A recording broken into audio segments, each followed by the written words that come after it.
Okay, so today on the deep dive, we're gonna do things a bit differently. Yeah. We're not gonna crack open a history book um, or dive into the latest scientific research. Right. We're gonna look at something that's happening like right now, and it's something that everyone can connect with. I think Totally. we're gonna take a deep dive into the agenda for the upcoming San Clemente City Council meeting. Ooh, exciting. I know, right? So this meeting is happening on Tuesday, April 1st, 2025. Yeah, and we've got the official agenda right here in front of us. Yeah, so whether you live in San Clemente or you're just, fascinated by local government and, how decisions get made at the local level, this is your chance to, like, really get a quick understanding of, the things that your city is considering. Yeah, we want to save you the trouble of having to read through this whole thing. Yeah, we're going to pull out the most interesting and important stuff. The juicy bits. Exactly. Yeah. So just as a quick overview, city council agendas, if you've never looked at one before, they can seem a little bit intimidating. Definitely. But they usually follow a pretty standard format. Mm-hmm. So they start with something called a closed session, and this is where they discuss like confidential matters, legal issues, things like that. Right. And then after the closed session, they move into the business meeting, and this is the part that's open to the public. Yeah, this is where the decisions get made. Exactly. In public. Yeah. And within the business meeting, you'll often find public hearings for specific projects. Mm-hmm. There's usually a section for new business where they introduce new items. Yeah. And then there's something called a consent calendar, which is a collection of items that they consider routine. Right.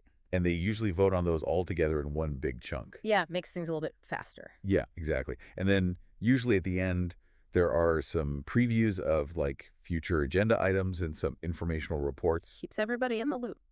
Right. Yeah. So let's start with the closed session since that's kind of the first thing that happens. Okay.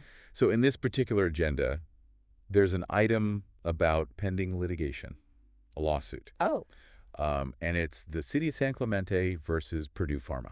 Interesting. Yeah. And this is actually part of a much larger national case. Huh? It's the National Prescription Opiate Litigation. So San Clemente is like right in the thick of this huge legal battle about the opioid crisis. Yeah, exactly. It's a major issue that's affecting cities and towns all over the country. Yeah.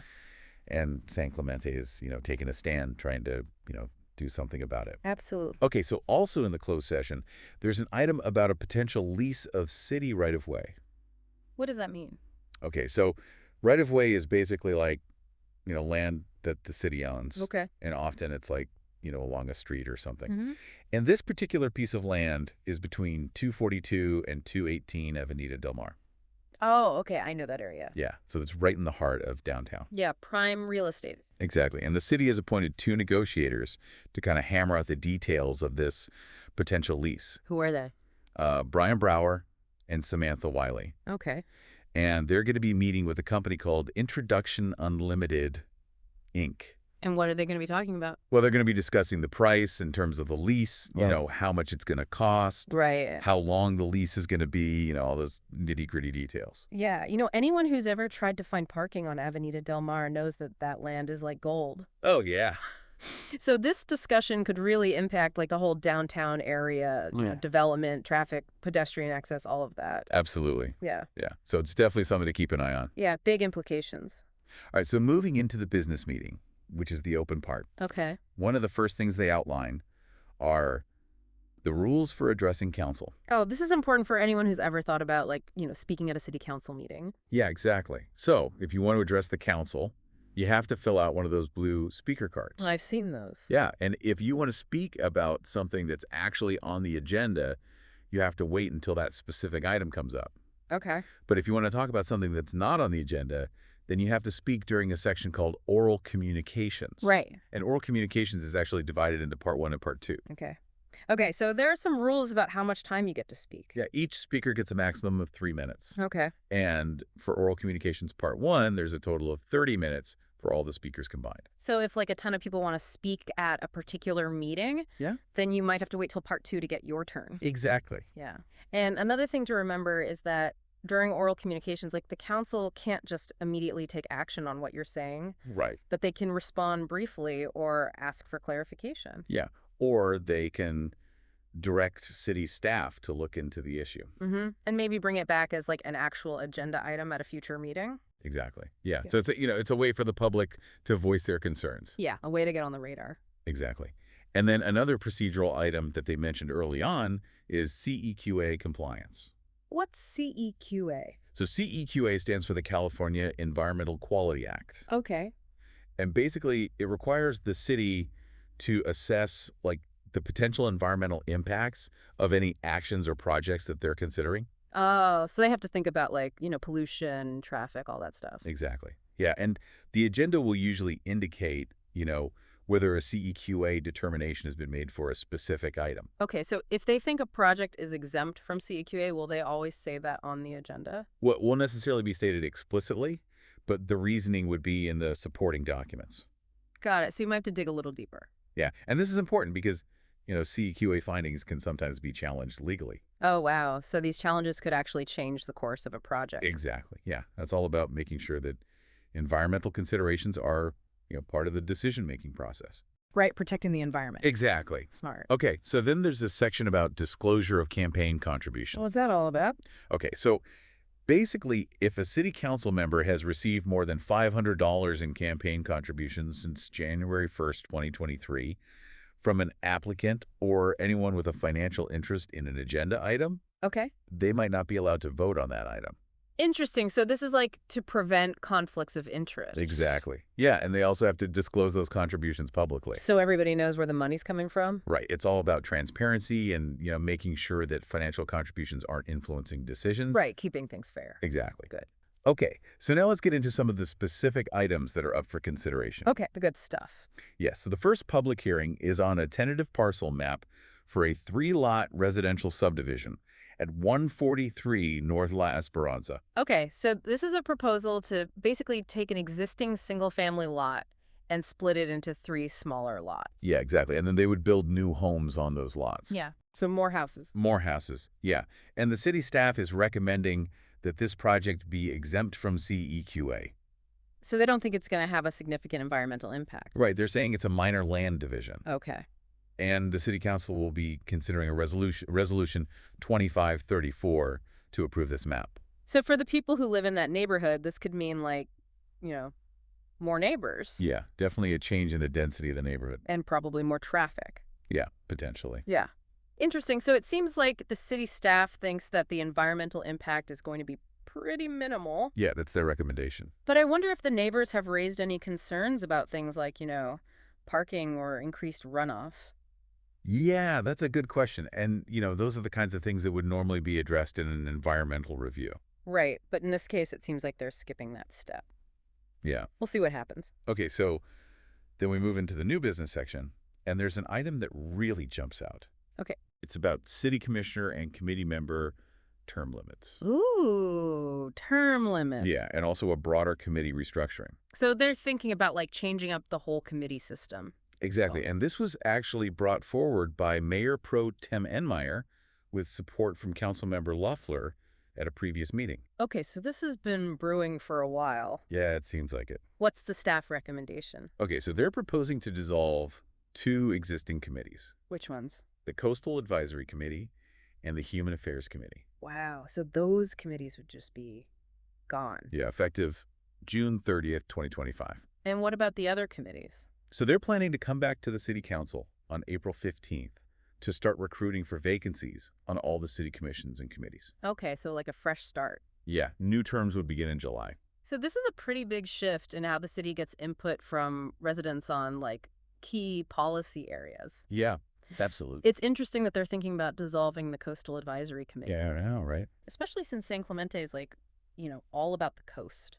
Right. They have a huge focus on environmental issues. Yeah, and there's always been a lot of debate about coastal development. Mm. I wonder what kind of issues that committee has dealt with in the past. Yeah, you might want to check out the minutes from some of their past meetings. Good idea. Yeah, to see, like, what the potential impact of getting rid of this committee might be. Right, because they've probably been working on some important stuff. Exactly.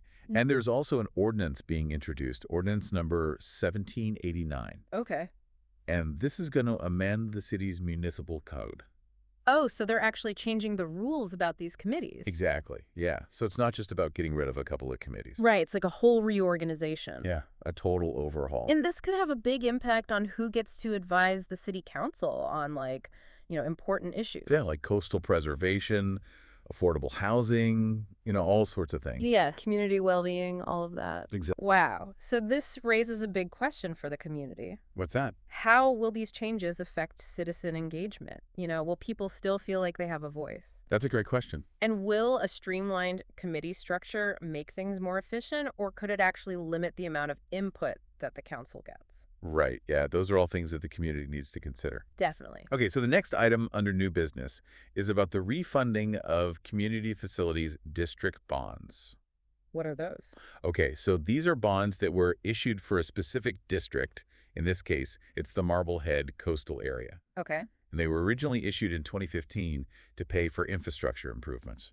Oh, so like streets and sidewalks and stuff. Exactly. Yeah. Yeah, and the property owners in that district pay a special tax to cover the debt service on those bonds. Okay. So what they're proposing to do is refinance those bonds. So like get a lower interest rate. Exactly. And the city staff is recommending that the council adopt Resolution 2535 to start this process. And they're also asking the council to confirm the appointments of the financial professionals who will be handling the refinancing. Makes sense. Yeah. So if they're able to refinance these bonds at a lower interest rate, it could save the taxpayers in Marblehead Coastal a lot of money. Yeah, that's a good thing. Yeah, this is actually a pretty common strategy that cities use. It's a way to reduce their long-term debt costs. Right. Makes financial sense. Exactly. Okay, so now we're at the consent calendar. Ah, yes. The consent calendar. As we mentioned earlier, these are the items that are generally considered routine, Right. and they're usually approved all together in one vote. Unless somebody wants to pull an item for discussion. Exactly. But even in this section, there are often some interesting details. Oh, yeah, for sure. Little clues about how the city operates. Yeah, so for example, they're going to be approving the minutes from their own regular meeting on March 18th, 2025. Okay. And they're also going to be approving the minutes from a bunch of different city committees. Which ones? Let's see, we've got the Coastal Advisory Committee, the Arts and Culture Committee, the Human Affairs Committee. Wow, so many committees. I know, right? There's also the Public Safety Committee, the Design Review Subcommittee, and the Zoning Administrator. So they cover a lot of ground. Yeah, and these minutes are from meetings that took place in January, February, and March of this year. So if you really want to understand what's going on in the city, Yeah, you should check out these minutes. definitely. Yeah, you can see like the discussions that are happening, the decisions that are being made. Right. It shows you the whole range of issues that the city is dealing with. Exactly. Yeah, from arts funding to public safety. And development projects. Yeah, all of that. So if you're interested in a specific area, you can just focus on the minutes from that committee. Exactly. Yeah. Okay, so also on the consent calendar is the approval of the warrant registers. What are those? So these are basically like, the city's bills, Okay. and the total amount is over $5.3 million. Wow, that's a lot of money. I know, right? Yeah. Gives you a sense of, how much money the city is spending. And all the different things that they have to pay for. Exactly. Yeah. So these warrant registers would cover things like, payments to vendors, Okay. payroll for city employees, funding for ongoing projects. So like the city keeping the lights on? Yeah, exactly. Then there's resolution number 2536. Right. And this is approving a final parcel map for a condominium subdivision on Lane Lane. Oh, so this is like the final step before they can start building. Yeah, basically. Yeah. And it also includes the acceptance of certain easements and water rights. So making sure that everything is legal and that the development has access to water. Exactly. Yeah. Yeah, all the important details. Right. And then there's resolution number 2537, which is declaring certain retired fleet equipment and vehicles as surplus. What does that mean?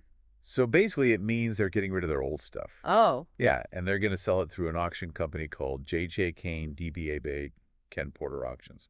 So if you're in the market for a used city vehicle, Now's your chance. you might kind of deal. Yeah, and it's kind of interesting to think about, all the work that these vehicles have done over the years. Yeah, they've probably seen a lot. Yeah, definitely. So this is a good way for the city to recoup some of their investment. Yeah, exactly. And it also frees up space. Hmm. They don't have to store all this old equipment anymore. Right. Makes sense. And then the last item on the consent calendar is resolution number 2538. Okay. And this authorizes the city to invest its money in the Local Agency Investment Fund, or LAIF. What's that? It's basically a state-run investment pool. Okay. And a lot of California cities use it because it's considered a safe and liquid way to manage their money. So they can earn some interest on their funds. Exactly, yeah. And the resolution also rescinds a previous resolution on the same topic. So they're probably just updating their investment strategy. Yeah, or maybe changing who's authorized to make those decisions. Right. Okay, so just briefly, the agenda also has sections for future agenda items and for reports from various city commissions, subcommittees, the city attorney, and the city manager. So this is just to keep everybody informed about what's coming up. Yeah, exactly. It's in the pipeline. Yeah, and also to provide updates on, ongoing projects and things like that. Right. Makes sense. So as we wrap up this deep dive into the San Clemente City Council agenda, what would you say are like the key takeaways?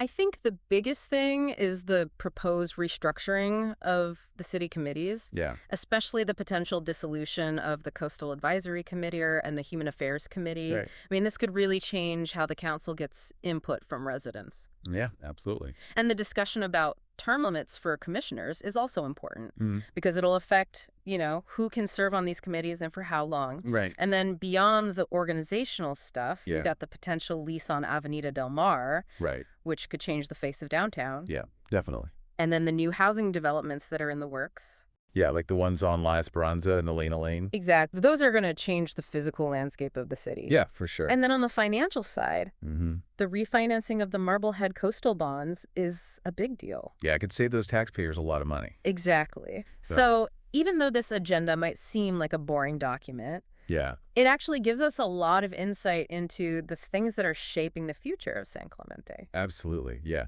And it makes you think, like, what kind of impact are these changes going to have? Yeah. And will they be positive or negative? Right. Only time will tell. Exactly. Yeah, if you want to learn more, Mhm. you can always find the complete agenda and all the supporting documents on the city's website. Yeah. Good idea. It's a great resource for staying informed. Absolutely. And for understanding how your local government works. Exactly. So go check it out. Yeah. Do your civic duty. Stay informed. All right. Thanks for joining us for this deep dive. Yeah. This was fun. I know, it's always interesting to see what's going on in San Clemente. Absolutely. All right, we'll see you next time.